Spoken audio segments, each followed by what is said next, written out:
ਸਭ ਤੋਂ ਪਹਿਲਾਂ ਸਾਡਾ ਜਿਹੜਾ ਮਸਲਾ ਹੈ ਉਹ ਪਾਣੀ ਦਾ ਮਸਲਾ ਹੈ। ਮਾਰਕੀਟ ਤੱਕ ਇੱਕ ਕਿਸਾਨ ਨੂੰ ਮਾਰਕੀਟ ਤੱਕ रसाई नहीं है। फसलों को जब नुकसान होता है तो तब वो नुकसान जो है उसको उसके लिए कोई लाहा अमल आप किसानों के पास होता है, या जो नुकसान हो गया वो हमें उसके मुतबादल वो राख ही मिलती है जो वो बन जाती है। जो बन जाती है।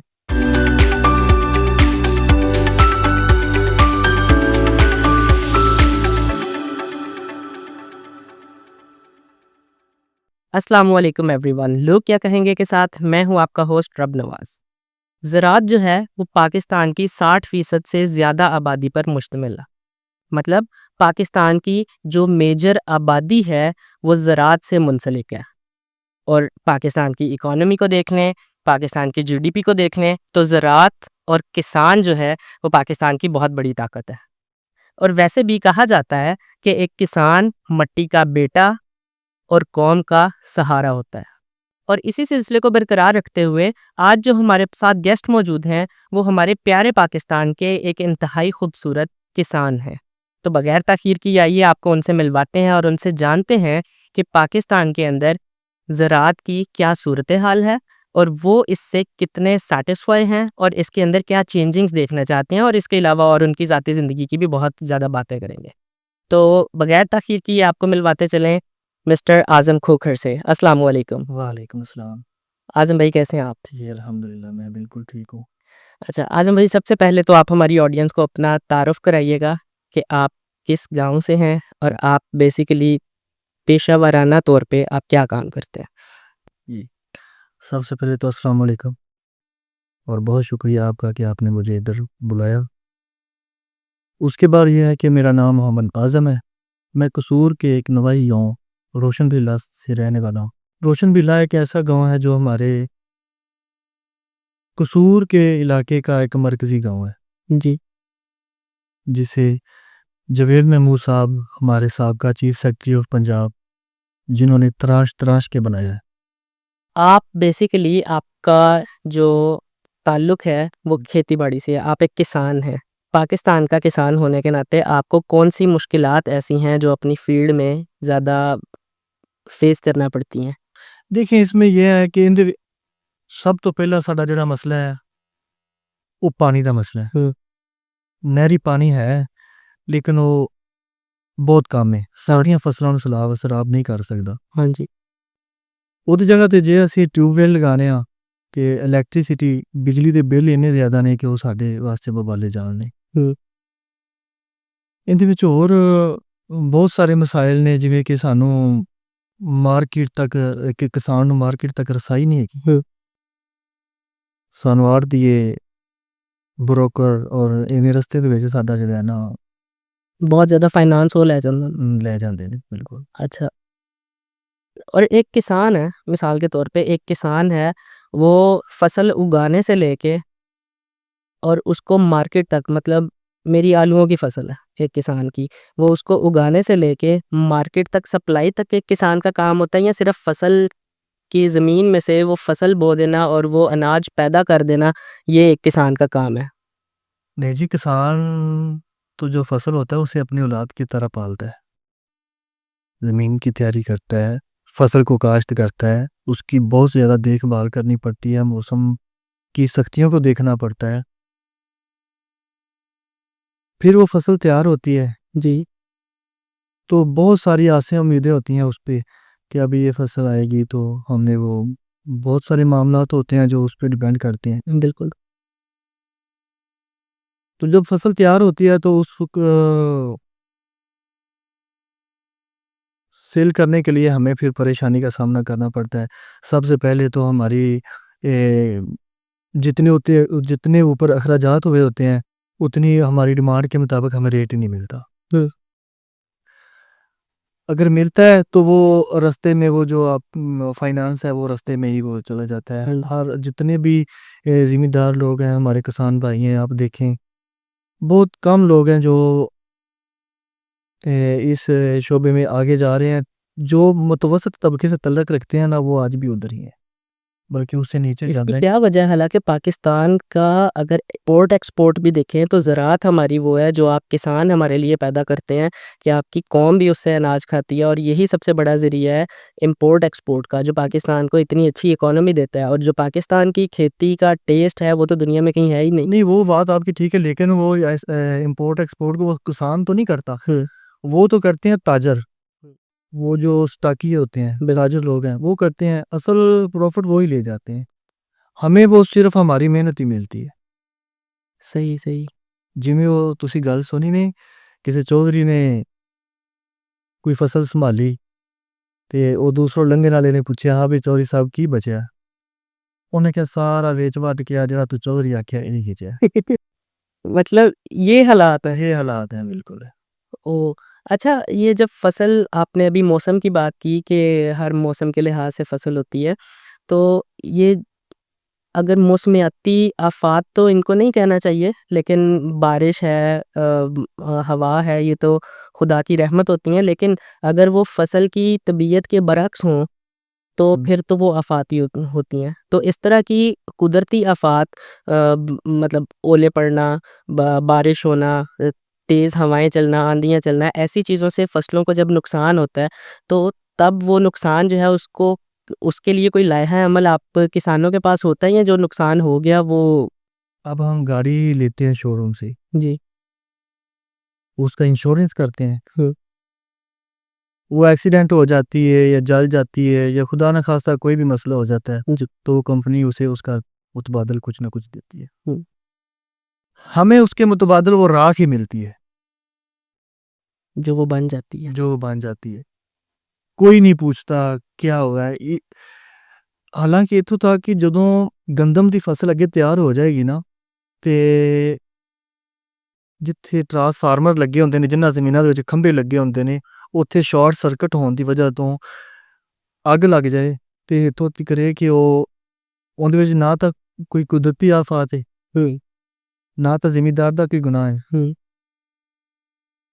ਉਹ ਸ਼ਾਰਟ ਸਰਕਟ ਦੀ ਵਜ੍ਹਾ ਤੋਂ ਗੰਦਮ ਨੂੰ ਅੱਗ ਲੱਗੀ ਹੈ, ਇੱਕ ਦਿਨ ਹਰ ਦਫਾ ਕਈਆਂ ਰਕਮਿਆਂ ਤੇ ਅੱਗਾਂ ਲੱਗ ਜਾਂਦੀਆਂ ਨੇ, ਉਹਨਾਂ ਨੂੰ ਕੁਝ ਨਹੀਂ ਮਿਲਦਾ। तो गवर्नमेंट उन्होंने कुछ नहीं ਕੁਝ देंदी। ਨਹੀਂ ਦਿੰਦੀ, ਕੁਝ ਨਹੀਂ ਮਿਲਦਾ। ਇਸੇ ਤਰ੍ਹਾਂ ਜਿਵੇਂ ਔਲੇ ਪੜਦੇ ਨੇ, ਹਨੇਰੀ ਆਉਂਦੀ ਏ, ਬਾਰਿਸ਼ ਜ਼ਿਆਦਾ ਹੋ ਕੇ ਫਸਲ ਡੁੱਬ ਜਾਂਦੀ ਏ, ਉਹ ਜ਼ਿਮੀਂਦਾਰ ਦਾ ਹੀ ਨੁਕਸਾਨ ਹੁੰਦਾ ਹੈ। ਉਹ ਸਾਰਾ ਕੁਝ ਖਾਦਾਂ, ਸਪਰੇਵਾਂ, ਡੀਜ਼ਲ ਮਚਾਇਆ, ਆਪਦੀ ਮਿਹਨਤ, ਉਹ ਸਾਰੀ ਮਿੱਟੀ 'ਚ ਮਿਲ ਜਾਂਦੀ ਹੈ, ਉਹਦੇ ਬਸ ਕੁਝ ਨਹੀਂ ਮਿਲਦਾ। और ये जो है कुदरती आफ़ात जो हैं, इनके अलावा बाकी पूरे प्रोसेस के अंदर एक किसान को बाकी पूरे फसल उगाने से लेके मार्केट तक जो है वो उसको सेल करने तक कि अपनी अपनी कीमत, अपनी हलाल की हक की कीमत जो है वो वसूल करने तक, इन कुदरती आफ़ात के अलावा बाकी ऐसी कौन सी चीज़ें हैं? मतलब उसमें ब्यूरोक्रेसी हो सकती है, मार्केट तक रसाई की आपने पहले बात की कि वो एक बहुत बड़ा मसला है, उसके अंदर इतने हाथ आ जाते हैं। तो और कौन से ऐसे चैलेंजेस हैं? ਇਹ ਆ ਕਿ ਬਿਊਰੋਕ੍ਰੇਸੀ ਜਿਹੜੀ ਹੈ, ਅਗਰ ਇਹ ਬਿਊਰੋਕ੍ਰੇਸੀ ਦੇ ਵਿੱਚ ਰਹਿਣ ਵਾਲੇ ਬੰਦੇ ਅਗਰ ਇਹ 'ਤੇ ਗੌਰ ਕਰਨ, ਇਹਦਾ ਮਸਲੇ ਨੂੰ ਹੱਲ ਕਰ ਸਕਦੇ ਨੇ। ਲੇਕਿਨ ਉਹਨਾਂ ਕੋਲ ਆਪਦੇ ਹੀ ਪਤਾ ਨਹੀਂ ਕਿੰਨੇ ਕੁ ਮਸਲੇ ਨੇ, ਉਹ ਇੱਧਰ ਨੂੰ ਕਿਸੇ ਦੀ। ਤੇ ਰਹੀ ਗੱਲ ਬਿਊਰੋਕ੍ਰੇਸੀ, ਇਹੀ ਹੈ ਕਿ ਉਹ ਕਰਨਾ ਚਾਹਣ ਤੇ ਕਰ ਸਕਦੇ ਨੇ, ਲੇਕਿਨ ਉਹ ਨਹੀਂ ਕਰਦੇ, ਉਹ ਹੋਰ ਕੰਮਾਂ ਵਿੱਚ ਲੱਗੇ ਹੋਏ ਨੇ। ਤੇ ਸਾਨੂੰ ਸਭ ਤੋਂ ਵੱਡਾ ਜਿਹੜਾ ਨਾ ਮਸਲਾ ਮਾਰਕੀਟ ਤੱਕ ਰਸਾਈ ਦਾ, ਇਹ ਬਹੁਤ ਵੱਡਾ ਮਸਲਾ ਹੈ ਕਿ ਕਿਸਾਨ ਦੀ डायरेक्ट किसान ਨੂੰ ਮਾਰਕੀਟ ਤੱਕ ਰਸਾਈ ਦਾ ਮਸਲਾ। ਹਾਂ, ਅਗਰ ਡਾਇਰੈਕਟ ਕਿਸਾਨ ਆਪਦੀ ਫਸਲ ਨੂੰ ਤਿਆਰ ਕਰਕੇ ਮਾਰਕੀਟ ਤੱਕ ਰਸਾਈ ਉਹਨੂੰ ਹਾਸਲ ਹੋਵੇ ਤੇ ਫਿਰ ਕਿਸਾਨ ਇਸ ਹਾਲ 'ਚ ਨਹੀਂ ਹੋ ਸਕਦਾ। ਸਹੀ। ਹਾਂ, ਅੱਜ ਤੁਸੀਂ ਵੇਖੋ ਹਰ ਦਫਾ ਅਸੀਂ ਜਦੋਂ ਕੋਈ ਫਸਲ ਬੀਜਨੇ ਆ, ਕਿਤੇ ਨਾ ਕਿਤੇ ਸਾਨੂੰ ਪੈਸਿਆਂ ਦੀ ਜ਼ਰੂਰਤ ਪੈਂਦੀ ਬਿਲਕੁਲ ਕੋਲ ਨਹੀਂ ਹੁੰਦੇ, ਕਿਸੇ ਵੇਲੇ ਹੁੰਦੇ ਨੇ, ਕਿਸੇ ਵੇਲੇ ਨਹੀਂ ਹੁੰਦੇ। ਜਦੋਂ ਨਹੀਂ ਹੁੰਦੇ ਫਿਰ ਅਸੀਂ ਆੜ੍ਹਤੀਏ ਦਾ ਰੁਖ ਕਰਦੇ ਹਾਂ। ਜਦੋਂ ਅਸੀਂ ਆੜ੍ਹਤੀਏ ਕੋਲ ਜਾਂਦੇ ਹਾਂ, ਆੜ੍ਹਤੀਏ ਕੋਲ ਪੈਸੇ ਲੈ ਕੇ ਆਉਂਦੇ ਹਾਂ, ਜਦੋਂ ਸਾਡੀ ਫਸਲ ਤਿਆਰ ਹੁੰਦੀ ਹੈ, ਆੜ੍ਹਤੀਆ ਆਪਦੀ ਮਰਜ਼ੀ ਦਾ ਰੇਟ ਦਿੰਦਾ ਸਾਨੂੰ। ਉਹ ਮਾਰਕੀਟ ਦਾ ਰੇਟ ਜਾਂ ਜਿਹੜੀ ਜੋ ਹੈ ਨਾ ਮਾਰਕੀਟ ਤੱਕ ਰਸਾਈ ਦਾ ਰੇਟ, ਉਹ ਨਹੀਂ ਸਾਨੂੰ ਮਿਲਦਾ। ਸਾਨੂੰ ਰੇਟ ਉਹ ਮਿਲਦਾ ਜੋ ਆੜ੍ਹਤੀਏ ਦਾ ਆਪਦਾ ਰੇਟ ਹੁੰਦਾ। ਹਰ ਸਾਲ ਇਹ ਸੋਚੀਦਾ ਹੈ ਕਿ ਇਸ ਦਫਾ ਫਸਲ ਲੱਗੇਗੀ ਤੇ ਅਗਲੀ ਦਫਾ ਅਸੀਂ ਆੜ੍ਹਤੀਏ ਕੋਲੋਂ ਕੁਝ ਨਹੀਂ ਲੈਣਾ। ਲੇਕਿਨ ਉਹ ਅਸੀਂ ਇੰਨੇ ਕੋਈ ਮਸਲਿਆਂ 'ਚ ਉਲਝੇ ਹੋਏ ਹਾਂ, ਇੰਨੇ ਕੋਈ ਅਖਰਾਜਾਤ ਨੇ, ਤੇਲ ਇੰਨਾ ਮਹਿੰਗਾ ਹੈ, ਬਿਜਲੀ ਇੰਨੀ ਮਹਿੰਗੀ ਹੈ ਕਿ ਸਾਨੂੰ ਉਹਦੀ ਜ਼ਰੂਰਤ ਪੈਂਦੀ। ਬਿਲਕੁਲ। ਤੇ ਆੜ੍ਹਤੀਏ ਹਰ ਸੀਜ਼ਨ ਤੋਂ ਬਾਅਦ ਮਜ਼ਬੂਤ ਤੋਂ ਮਜ਼ਬੂਤ ਤਰ ਹੋ ਰਹੇ ਨੇ ਤਾਜਰ ਸਟਾਕੀਆ ਆੜ੍ਹਤੀਆ ਔਰ ਜ਼ਿਮੀਂਦਾਰ ਇੰਨੀ ਅਣਥੱਕ ਮਿਹਨਤ ਕਰਨ ਤੋਂ ਬਾਅਦ ਅੱਜ ਵੀ ਉੱਥੇ ਹੀ ਹੈ ਜਿੱਥੇ ਅੱਜ ਤੋਂ ਕੁਛ ਅਰਸਾ ਪਹਿਲੇ ਸੀ। कभी कोई नुकसान हो गया तो वो भी किसान का, किसान का वो तो बिजनेसमैन है, वो तो अपना बिजनेस ले रहे हैं। ले रहे हैं बिल्कुल। बिल्कुल सही। अच्छा, अगर आपके पास, आपको मिसाल के तौर पे आज़म खोखर को अगर कोई एक ताकत दे दी जाए या आपको ये कहा जाए कि आपके पास एक काम करने की ताकत है किसानों के लिए, तो आप किसानदारी के पूरे निज़ाम में से कौन सी ऐसी चीज़ है जिसको चेंज करना चाहेंगे या उसके अंदर कोई नई चीज़ इंप्लीमेंट करना चाहेंगे? ਸਭ ਤੋਂ ਵੱਡੀ ਗੱਲ ਤਾਂ ਇਹ ਆ ਕਿ ਜਿਹੜਾ ਇਹ ਸਾਨੂੰ ਆੜ੍ਹਤੀ ਦੇ ਕੋਲ ਜਾ ਕੇ ਪੈਸੇ ਮੰਗਣੇ ਪੈਂਦੇ ਨੇ ਨਾ, ਹੂੰ ਇਹ ਸਾਨੂੰ ਹਕੂਮਤ ਮਿਲੇ, ਹਕੂਮਤ ਕੋਲ ਮਿਲਣ। ਹੂੰ ਹਕੂਮਤ ਸਾਡੇ ਵਾਸਤੇ, ਕਿਸਾਨਾਂ ਭਰਾਵਾਂ ਵਾਸਤੇ ਐਸੇ ਕਰਜ਼ੇ ਮੁਤਾਰਫ ਕਰੇ ਹੂੰ ਜਿਹੜੇ ਆਸਾਨ ਹੋਣ ਔਰ ਸੂਦ ਤੋਂ ਪਾਕ ਹੋਣ। ਸਹੀ। ਮੇਰੇ ਕੋਲ ਅਗਰ ਕੋਈ ਇਕਤਦਾਰ ਹੋਏ ਤੇ ਮੈਂ ਸਭ ਤੋਂ ਪਹਿਲੇ ਸੂਦ ਤੋਂ ਪਾਕ ਔਰ ਆਸਾਨ ਕਰਜ਼ੇ ਕਿਸਾਨਾਂ ਨੂੰ ਦੇਵਾਂ, ਜਿੰਦੇ ਵਿੱਚ ਉਹ ਆਪਦੀਆਂ ਜ਼ਰੂਰਤਾਂ ਜਿਹੜੀਆਂ ਉਹ ਆੜ੍ਹਤੀਏ ਜਾਂ ਕਿਸੇ ਵੀ ਸਰਮਾਇਆਕਾਰ ਕੋਲੋਂ ਲੈ ਕੇ ਪੂਰੀ ਕਰਦੇ ਨੇ, ਉਹ ਖੁਦ ਆਪਦੇ ਕੋਲੋਂ ਕਰਨ। ਜਦੋਂ ਆਪਦੀ ਫਸਲ ਉਹ ਮਾਰਕੀਟ ਦੇ ਵਿੱਚ ਪੂਰੇ ਰੇਟ 'ਚ ਵੇਚਣਗੇ ਹਾਂਜੀ ਤੇ ਜ਼ਾਹਰੀ ਗੱਲ ਹੈ ਉਹਨਾਂ ਦੇ ਕੋਲ ਉਹ ਇਨਕਮ ਜ਼ਿਆਦਾ ਆਏਗੀ, ਹਾਂਜੀ ਉਹ ਪੈਸੇ ਦੇ ਦੇਣਗੇ, ਅੱਗੋਂ ਫਿਰ ਲੈ ਲੈਣਗੇ। ਉਹ ਇਹ ਮਾਮਲਾ ਚੱਲਦਾ ਰਹੇ। अगर ये मेरे को होए तो मैं तो ये करूँगा। ज़बरदस्त ज़बरदस्त। अच्छा, और आपको लगता है कि आपकी आवाज़ जो है वो इक़्तिदार में बैठे लोगों तक पहुँचती है? और अगर पहुँचती है तो उस पे अमल जो है, आपने कभी कोई मिसाल ऐसी दे सकते हैं कि आपकी आवाज़ वहाँ तक पहुँची हो, आपकी किसानों की आवाज़ वहाँ तक पहुँची हो और उसके बाद उधर से रद्द अमल क्या आया?